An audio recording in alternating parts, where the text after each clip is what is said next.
All right, hey, welcome back to the cabin. Have you ever just got hungry and knew that what you needed was meat? That's me today. So we're gonna cook up some ribeye steaks, one for myself, one for my daughter to take to work this afternoon. She had to leave for a little bit, but I told her I was gonna shoot this really quick YouTube video, and she's like, you mind cooking me one that I could take to work? So I'm gonna cook two of them up.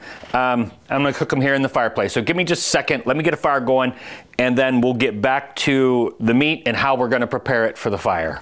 Okay, let's give that a couple minutes. What I want is an extremely hot fire. I'm gonna cook this a little bit more well done than what they call Pittsburgh style.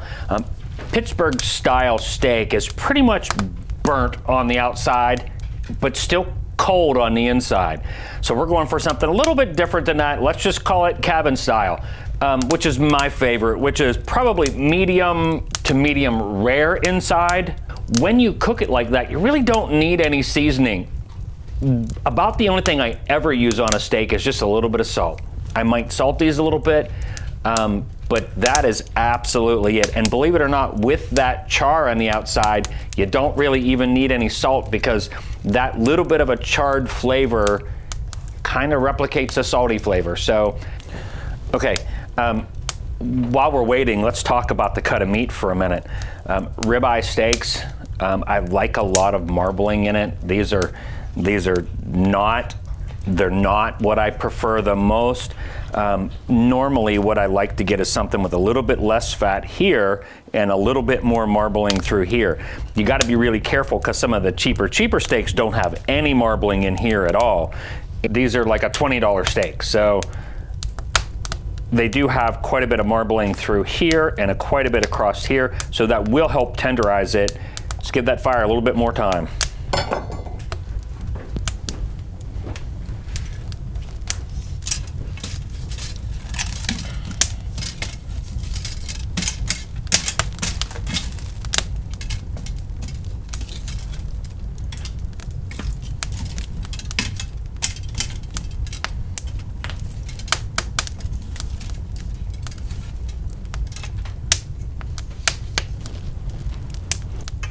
Make me a nice rack.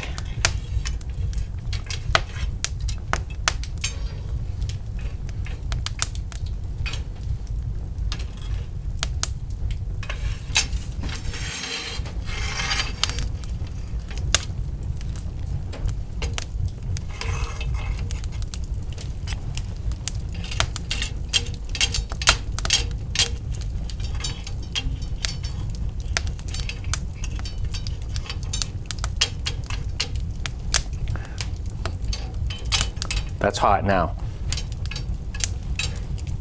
Okay, here we go.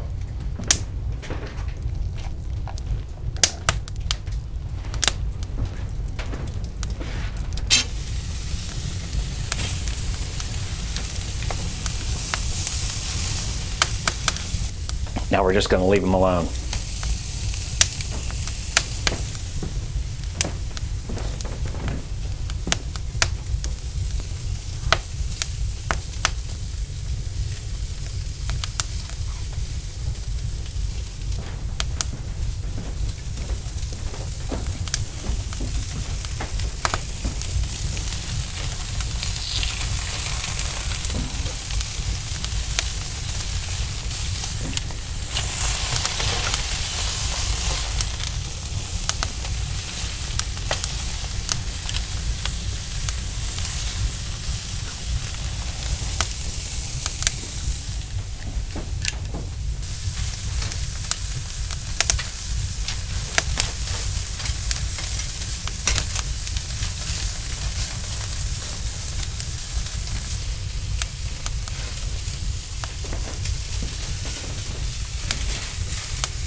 All right, that's it, they're done.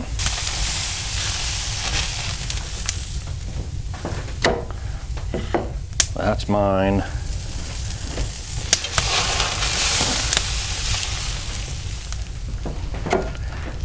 That's the second one that I'm going to send to work with Emily.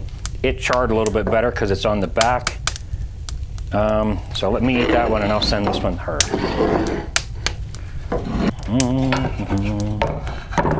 Be a little easier to cut over here. Okay, they say you have to wait like 5 minutes before you eat them. Let them stand. Let those juices from the center try to poke their way back to the outside. It's killing me, but I'm gonna try. It's killing me.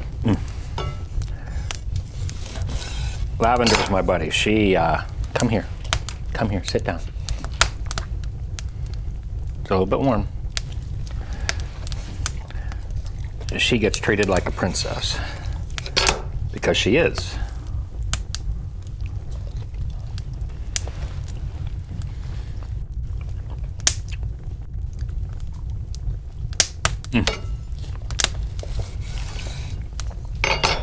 The flavor of that intense fire with the meat that's not dry.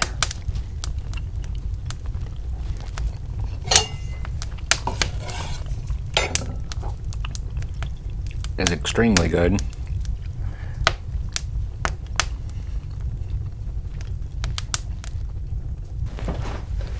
I had to grab something to wipe my hands on, so I'm not feeding my dog like a savage. Not that she cares.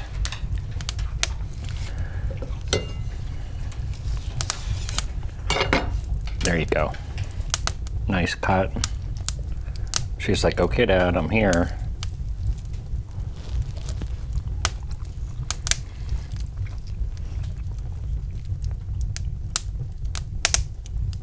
And I have to admit, if there's any gristle, I give it to her because she doesn't care.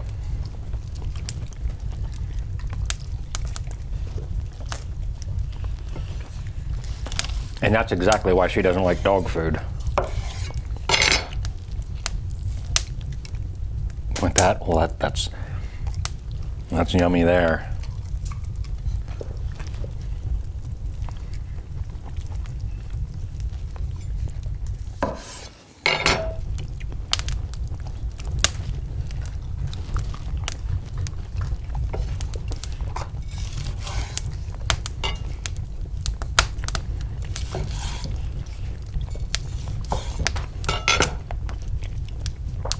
I might have to cook another one for Emily because I just might eat that one too.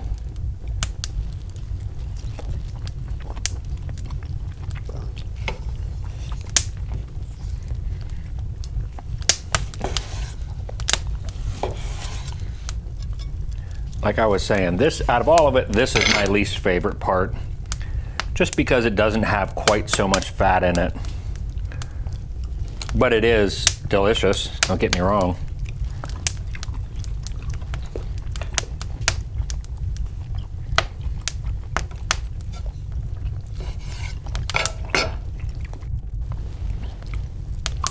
And I have to share, of course.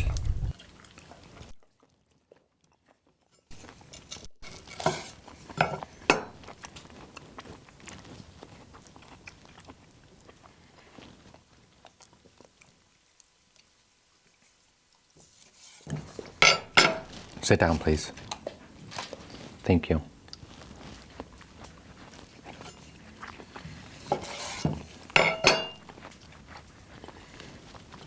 Oop. Sorry about that.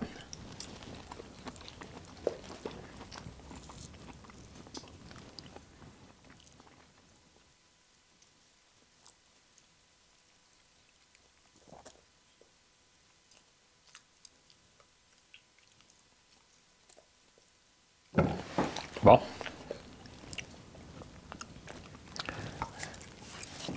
that's the end. It's too bad, unless I eat that one.